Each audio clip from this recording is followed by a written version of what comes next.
Hello good morning student of class 5। आज हामी सिक्नेछौँ chapter 6 बाट म्याथमेटिक्सको च्याप्टर 6 बाट हामी सिक्नेछौँ एक्जाम्पल नम्बर 3। एक्जाम्पल नम्बर 3 यहाँ चाहिँ के क्वेसन रहेछ भन्दाखेरि चाहिँ यहाँ वर्डमा लेखेको रहेछ, त्यसलाई एक्सप्रेसनमा कन्भर्ट गर्ने, त्यहाँदेखि सिम्प्लिफाई गर्ने।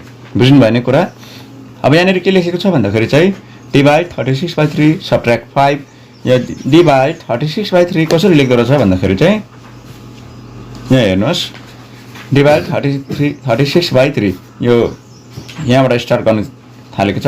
The given statement may be written as भनेको चाहिँ यहाँ माथि दिएकोलाई चाहिँ हामीले यसमा कन्भर्ट गर्नु पर्यो हो, यसरी गर्नु पर्यो। डिभाइड 36/3 बुझ्नु हुँदैन मेरो कुरा? यहाँ भनेको छ डिभाइड 36/3 त्यहाँदेखि के भनेको छ सब्ट्र्याक्ट 5 भनेको छ। सब्ट्र्याक्ट 5 भनेपछि -5 लेख्छ, त्यहाँदेखि एड 7 टु द रिमाइन्डर भनेको चाहिँ +7। एड 7 मिन्स +7 हो। गर्दा यो हामीले पढ्दा पढ्दै यहाँनिर एक्सप्रेसन भइसकेको छ। यसरी नै तपाईँले बनाउन सक्नुहुनेछ। म तपाईँलाई पनि क्वेसन दिनेछु। सबभन्दा पहिला हामी सिम्प्लिफाई हामी बुझौँ है। अब सिम्प्लिफाईको कुरामा जाउँ। सिम्प्लिफाई तपाईँले हेरिहाल्नु भयो। 36 डिभाइडेड बाई 3 -5 + 7।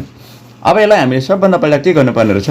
डिभाइड सबभन्दा पहिला, त्यसको बादमा मल्टिप्लाई हुन्छ, त्यसको बादमा एडिसन हुन्छ, त्यसको बादमा के हुन्छ सब्ट्र्याक्सन हुन्छ, लास्ट हुन्छ सबमा डिभाइड, त्यसको बादमा मल्टिप्लाई, त्यसको बादमा एडिसन, लास्टमा सब्ट्र्याक्सन। यो रुलमा हामी जानु पर्यो। सबभन्दा पहिला डिभाइड। अब डिभाइड गर्नुपर्दा 36 डिभाइडेड बाई 3 छ, यो नम्बर आउँछ हाम्रो 12 आउँछ। 12 3 12 छ 36। थाहा छ होइन 3 को टेबल? थाहा छ।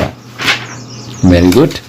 अनि यो दुईटा नम्बर 12 भइहाल्यो, त्यसको बादमा -5 रह्यो, त्यसको बादमा +7 रह्यो।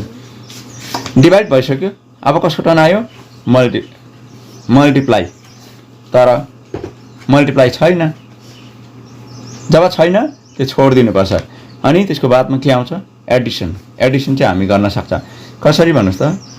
12 र 5 त सब्ट्र्याक्ट हुन्छ, तर 12 र 7 गर्नु पऱ्यो, किनभने 12 पनि प्लस नम्बर हो। यहाँ अगाडि ब्ल्याङ्क छ, यो त प्लस पनि छैन माइनस पनि छैन भन्छ, तर यसमा जब ब्ल्याङ्क छ लेखेको छैन त्यसमा प्लस हुन्छ। त्यसले गर्दा प्लस नम्बर चाहिँ हामी एड गर्न सक्छ। +12 अर्को +7 हो। बुझ्नु भएन? बुझ्यो।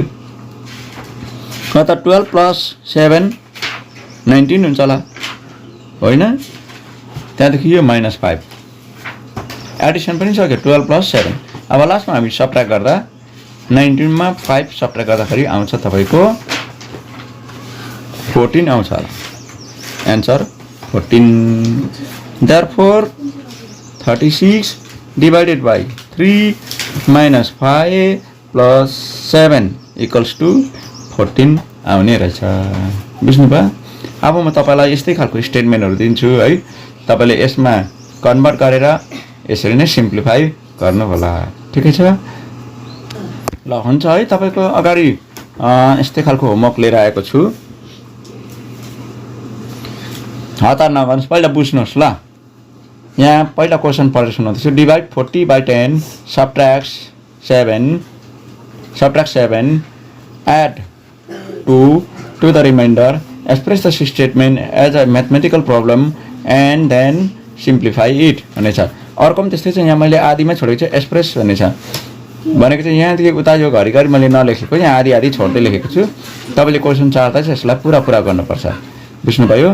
र हुन्छ, यहाँनिर म राख्दैछु एकछिनको समयसम्म।